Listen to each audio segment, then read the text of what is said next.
Joshua 10.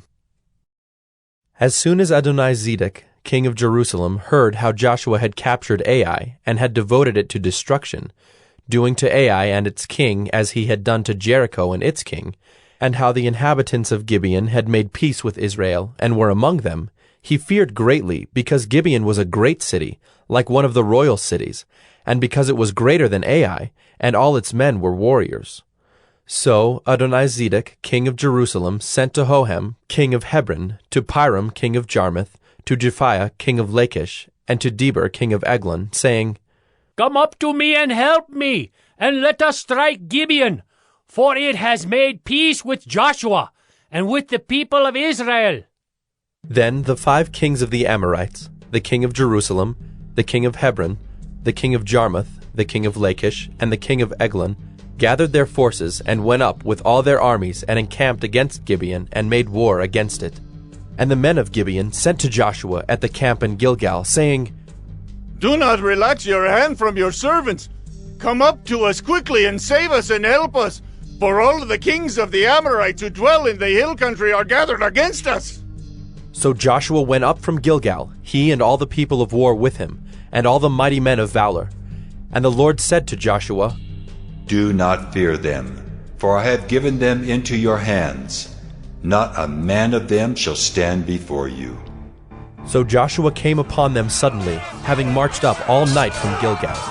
And the Lord threw them into a panic before Israel, who struck them with a great blow at Gibeon, and chased them by the way of the ascent of Beth-horon, and struck them as far as Azekah and Makkedah. And as they fled before Israel, while they were going down the ascent of Beth-horon, the Lord threw down large stones from heaven on them as far as Azekah, and they died. There were more who died because of the hailstones than the sons of Israel killed with the sword. At that time Joshua spoke to the Lord in the day when the Lord gave the Amorites over to the sons of Israel. And he said in the sight of Israel, Sun, stand still at Gibeon, and moon in the valley of Ajalon. And the sun stood still, and the moon stopped, until the nation took vengeance on their enemies. Is this not written in the book of Jasher? The sun stopped in the midst of heaven, and did not hurry to set for about a whole day. There has been no day like it before or since, when the Lord heeded the voice of a man, for the Lord fought for Israel.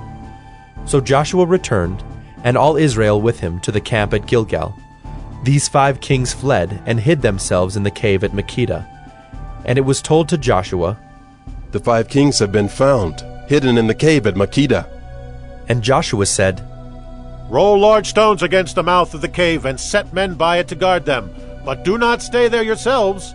Pursue your enemies. Attack their rear guard. Do not let them enter their cities, for the Lord your God has given them into your hand.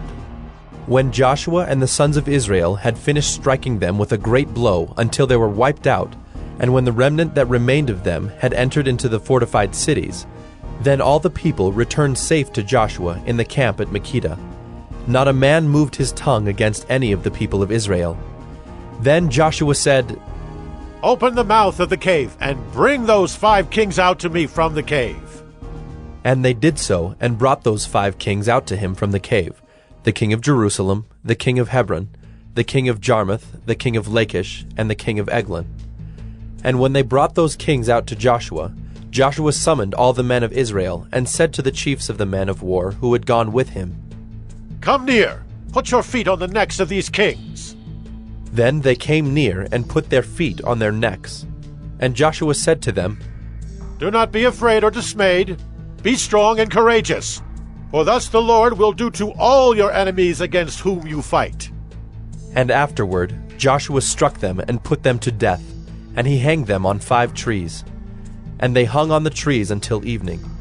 But at the time of the going down of the sun, Joshua commanded, and they took them down from the trees, and threw them into the cave where they had hidden themselves. And they set large stones against the mouth of the cave, which remain to this very day. As for Makkedah, Joshua captured it on that day, and struck it, and its king, with the edge of the sword. He devoted to destruction every person in it. He left none remaining. And he did to the king of Makkedah just as he had done to the king of Jericho. Then Joshua and all Israel with him passed on from Makkedah to Libnah, and fought against Libnah. And the Lord gave it also, and its king, into the hand of Israel. And he struck it with the edge of the sword, and every person in it. He left none remaining in it. And he did to its king as he had done to the king of Jericho. Then Joshua and all Israel with him passed on from Libnah to Lachish, and laid siege to it, and fought against it. And the Lord gave Lachish into the hand of Israel, and he captured it on the second day, and struck it with the edge of the sword, and every person in it, as he had done to Libnah. Then Horam king of Gezer came up to help Lachish, and Joshua struck him and his people, until he left none remaining. Then Joshua and all Israel with him passed on from Lachish to Eglon, and they laid siege to it, and fought against it. And they captured it on that day, and struck it with the edge of the sword. And he devoted every person in it to destruction that day, as he had done to Lachish.